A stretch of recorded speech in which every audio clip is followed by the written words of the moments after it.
Hey,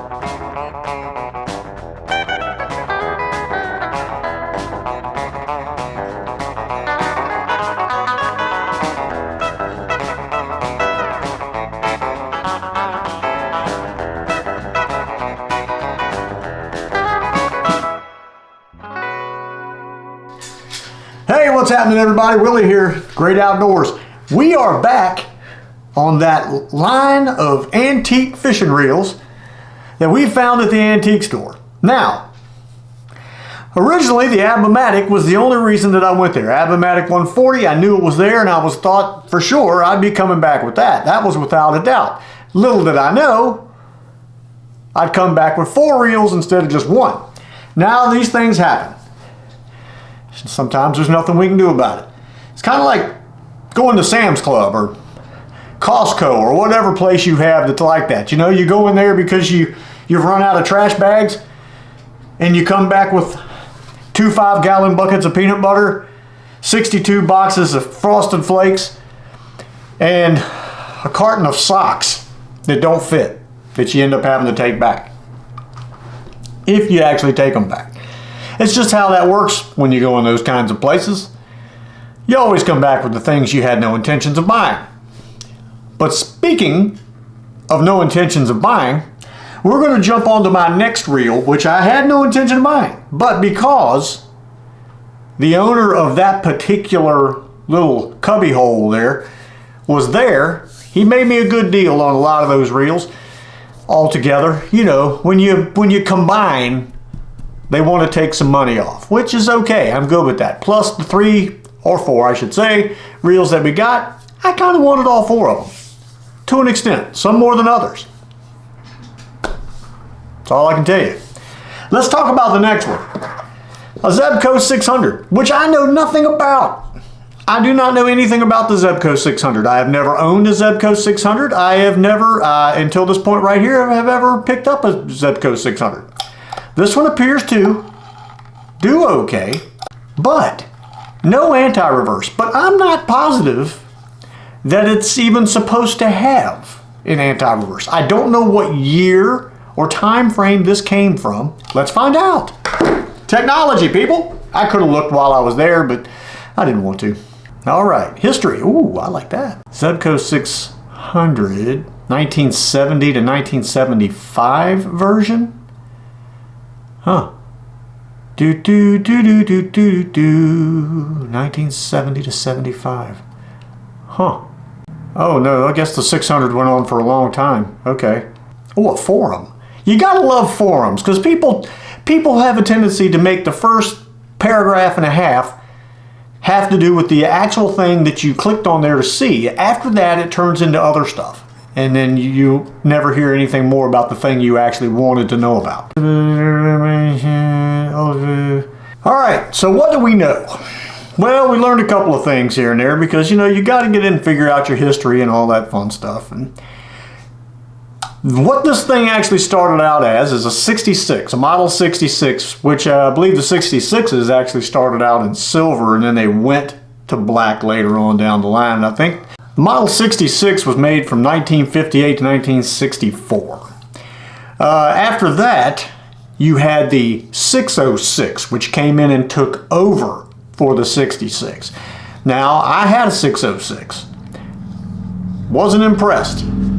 The 606 came in and took over in 1965. Went from 1965 to 1969. After 1969, in walks the 600. Now the 600 takes over and you get that reel from like 1970 all the way up to 1983. But you had several versions of it. The version that we are looking at or most concerned with right now is this one, which is from 1970 to 1975. Now, the funny thing is, most of the ones that I've seen where it says Zebco and 600 on the cap, it's actually stamped where it's a groove. Mine is not. It is a raised, puffed outward, puffy Zebco 600. It's kind of odd. If they did that from 1970 to 65, well, this one is a little bit different. After that, they started going to a copper color in 75 up to 83, and you had a decal sticker thing that went on here, and they were more of a copper color. I've seen some of those. Never have picked one up. I never saw one that was in good enough shape that I would have picked it up. This one was in good shape, and because the gentleman gave me such a deal on the 4 or 3 reels, because 3 of them came from one place and the UL4 Classic that I got came from another, I went ahead and got all 3 of these. So what we're going to do is dig into this thing. There really isn't a lot internally with these things to take them apart and clean them out, because a lot of things inside these reels are riveted, you know, stamped into the plastic kind of stuff, and you can't take it apart anyway. So we're going to work on what moves freely and comes apart, and we're going to take this thing apart and just see if we can make it work again, because I'm very curious why there's no anti-reverse. I want to know what's happened there. Hopefully it's not broken, but if it is, I mean, unfortunately I have a drawer full of broken reels over there that I'm using for parts, and sadly a few of them are Zebcos, but nothing like this, nothing this side. Now here's something that's an interesting fact about these things. The screws that were on these things were really designed for coins. You really just used a penny or nickel or quarter or whatever fit in that groove right there. Because I don't have any of that around, we're going with the big screwdriver. I know there's a lot of you out there that go, man, Willie just does not mess with Zebcos very much. He just kind of veers away from them. And you know, the only real reason that I do is really just because they're everywhere. I find Zebcos all over the place. So that's one of the reasons I really just don't fool with them. Got some dirt growing inside the nut there. I'll set that right there. A little greasy in there. Not too terribly bad actually. But the problem that I have is that somebody has basically over-greased, and I think that's why our anti-reverse isn't working, or it's broke. That almost looks broken. That right there is our anti-reverse, and it looks like it could be broke. I'll have to get, oh, wait a minute. Nope, there it goes. There it goes. It's just too much grease. It's been over-greased. It's had the ever-living grease greased out of it. We'll take a good look at that once I can get all this junk off of it. I mean, you can't even, you just can't. Let's take this, if I could just, would somebody please, let's get this over here.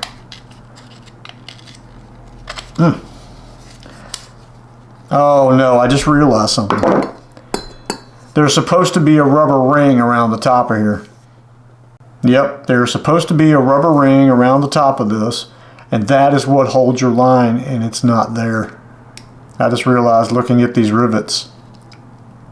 That I do know. I know that without even getting overly involved, but let's take it apart anyway. This thing may be broken in 5 different ways. We're gonna still get it taken apart and cleaned up if I can get that off, and then maybe somewhere down the line we can find another one of those. Let me get the sockets out. Man, that nut does not want to come off there. There it goes. Whew! Had my doubts there for a minute, people. And we got us a big C-clip right here. Yeah, it's not gorgeous or anything, but it's not bad. What we'll do is we'll get it cleaned up. Get it where it functions like it's supposed to. Now here's what I was telling you. A lot of this stuff, this all comes apart, but a whole lot of this stuff is riveted together and plastic rivets and stuff like that, and you just can't take it apart. There's just no way. But we're going to take this to the sink. This gear here to the sink. We'll get it cleaned up, but I'll tell you right now, the rubber ring, the line ring that actually catches the line and pushes it to the top of the cap is gone. And with that being gone, because as you can see, those rivets do nothing for the inside of the rotor. So there's supposed to be that rubber ring up there. So let's go to the sink and clean this thing up and at least come back and put it back together again. Okay, we are back. We are going to reassemble the Zebco 600. Get some of this stuff out of here. It actually cleaned up really well. And to be truthful, those gears hardly have any wear on them at all. That pinion gear is really clean. Yeah, it's a very clean reel. Inside's cleaned up real well. Got all the grease out of there. All the funk. Actually, there's a little bit down in there that could be cleaned out. What did I do? I'll be back in 13 seconds. All right, I'm pretty sure that was more like about 25 to 30 seconds, but you know, so what?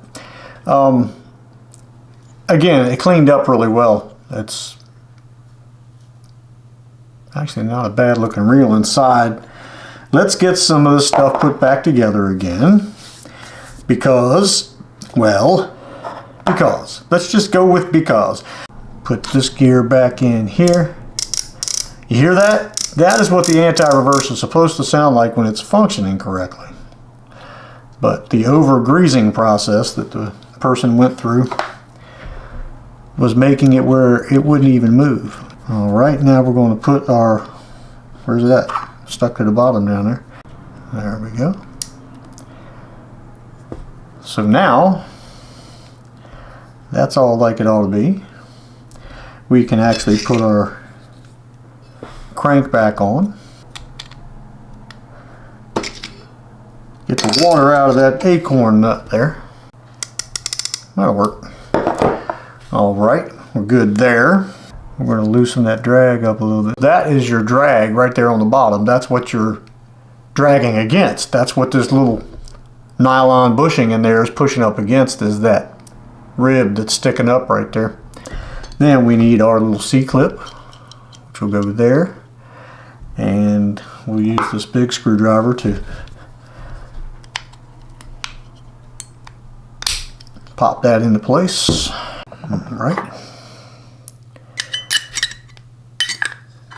All right, now this is what I call, and I have called for years, the sad but true. Okay, the sad part. And now you're going to think the sad part, this ain't the sad part, but this is what's actually sad to me. Sadly, the sad part, the sad but true, this reel cleaned up really well. It's actually very clean. But true, we have a broken part. There's supposed to be a black rubber ring that goes around here. That's what these three rivets hold on. So the sad, it cleaned up so nicely. The true, it's broken. So until I either find another one of these reels with a better rotor inside, or I can give a call to Matt's Reel Repair, see if I can get one of these. Problem is, to have this particular part just by itself sent to me from Wisconsin will cost as much as two of these reels, buying two of them in good shape. That's the part that really hurts. You get these things and you just never know, and especially with Zebco, when you come to this type of disassembly, where you have to take that screw out to get these caps off, you don't always want to ask the person who's selling this stuff, you know, can I take your reel apart?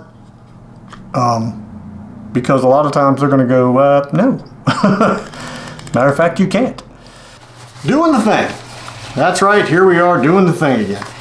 And you know, even when you're doing the thing with a reel that you can't go fish with, it's still meaningful, still feels good.